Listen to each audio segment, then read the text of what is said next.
Jacob, you're obviously sitting next to the guy who's won Pac-12 Player of the Week each of the last 2 weeks. You 17 RBIs this week, and then obviously the walk-off today.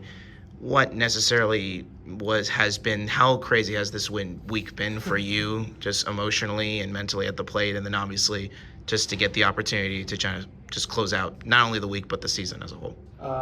Yeah, I mean, it's been a dream come true. I mean, this is where I've always wanted to be, and to be able to put myself in the positions that I put myself this week was just amazing. And so I wouldn't say my mind or my emotions went too crazy, but I just tried to stay consistent and do my thing, and it all worked out. So just happy it all worked out. What was just the mentality in that dugout going into that bottom of the ninth inning? Obviously, you guys being down 5, you guys have had already a comeback already against UNLV late this season. I mean, any necessarily change in emotion, change of tone, change in approach going into that? Nope. I mean, I don't know if people count us out, but I mean, we sure don't count ourselves out ever. And so going into that, we just knew we had to take one good at bat at a time. And I mean, big props to Brok right here keeping us in there for the last couple of innings.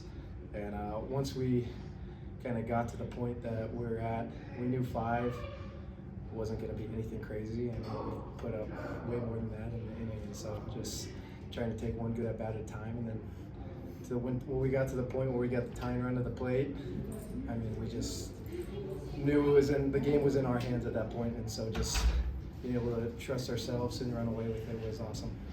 Eddie, you haven't been on the mound in nearly 3 months. For you to get the opportunity late in this game where it may feel like that, it's a 6-7 run game, feels like it's nearly garbage time, for you to get the innings that turned out to be major for your ball club tonight, what does that just feel for you considering the amount of time off you've had?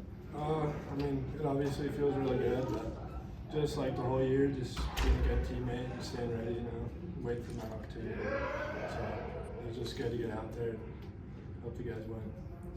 How do you prepare knowing that for the last couple of months, maybe you're not going to go out there, maybe you're not going to get those innings, even though obviously as a competitor, that's what you want, and now you get that spot? Like, how do you kind of reconcile all the rest that you've had the last couple of months, and now you get your moment?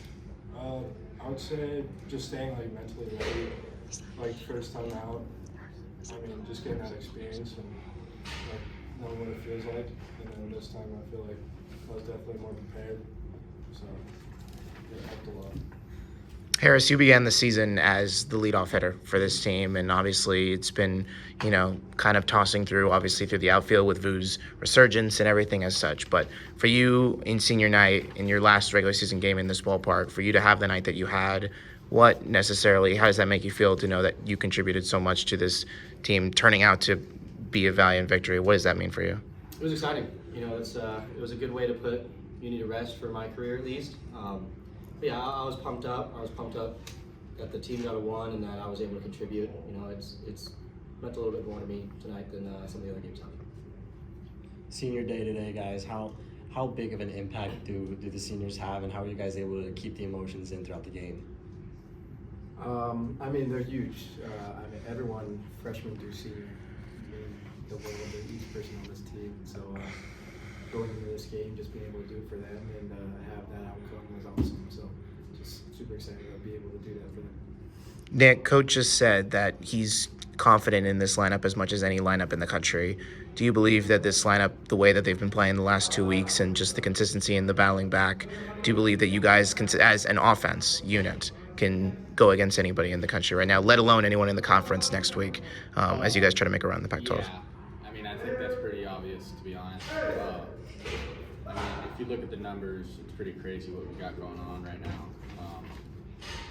It's not a fun lineup to throw to, that's for sure. I mean, I think Stanford had a decent staff, and we hit them pretty good. UCLA they have some decent arms, we hit them good. But yeah, we've been doing it for 4 or 5 weeks now, and I mean, this is what our expectation was the whole year. And it's nice that we're living up to it late. Hopefully we can sneak in this thing and keep going. And bouncing off of that, you have to face that same group of Stanford arms starting on Tuesday morning. What necessarily is at least the approach going into that, considering you guys fairly handled them pretty well out in Palo Alto? I mean, I don't know. Just forget about Palo Alto. I mean, we have to win that game, and we have to win whatever day else we play. Yeah, Thursday at Oregon State. Yeah, I don't even know. And that's kind of the bottom line. We gotta win too. So I'm sure we'll sell out for it. Both. With U of A clinching the Pac-12 today, you guys were projected to go up against them coming into today, but now Oregon State instead. Does that sort of change your approach compared to the last time you guys faced Oregon State? Nope. Yeah, we were playing bad baseball when we played them, so it'll be. I think it'll be a good one. Yep. It's We know we gotta like win, that. so we're So